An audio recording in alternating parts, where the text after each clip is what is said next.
Why is there a disproportionate level of rage thrown at avoidant attachers compared to anxiously attached people on the internet? Let's talk betrayal trauma.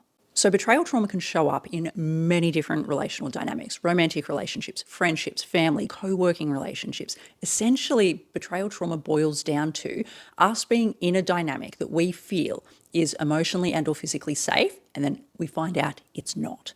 So in family dynamics, this may have been experienced in childhood, where your parents, caregivers, brothers, sisters, cousins, whoever is in your close family unit, we expect them to be safe, but they may be emotionally or physically abusive, emotionally neglectful, physically neglectful. So the betrayal trauma, and this is often what leads to a lot of that complex CPTSD developing, these people that should be safe are not. So it's that deep betrayal wound. Why weren't my parents there for me? Why didn't they stick up for me? Why didn't they care for me? Why didn't they get me out of the situation with an abuser? So that can be what happens in childhood and family relationships.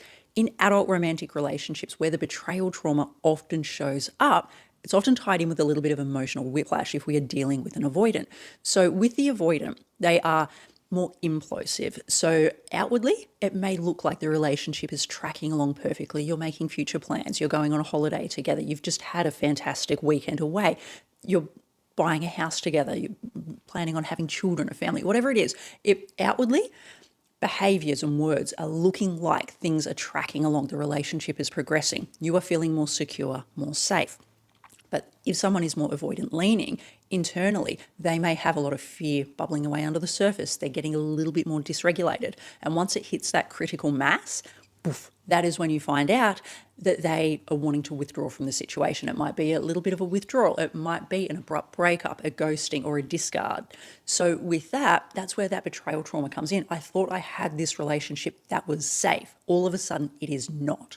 And say it's a friend relationship. It might be you're confiding in a friend or a co-worker about certain things going on in your life, things that are happening at work.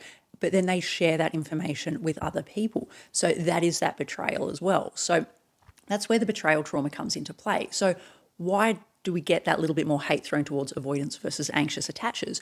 So if we think about, and it's a spectrum, and everyone's flavour of dysregulation is a little bit different, and no one sits on purely in one column when it comes to insecure attachment styles. It is whilst we have our sort of baseline blueprint of our attachment style, over the passage of time, throughout the course of our life, it can change.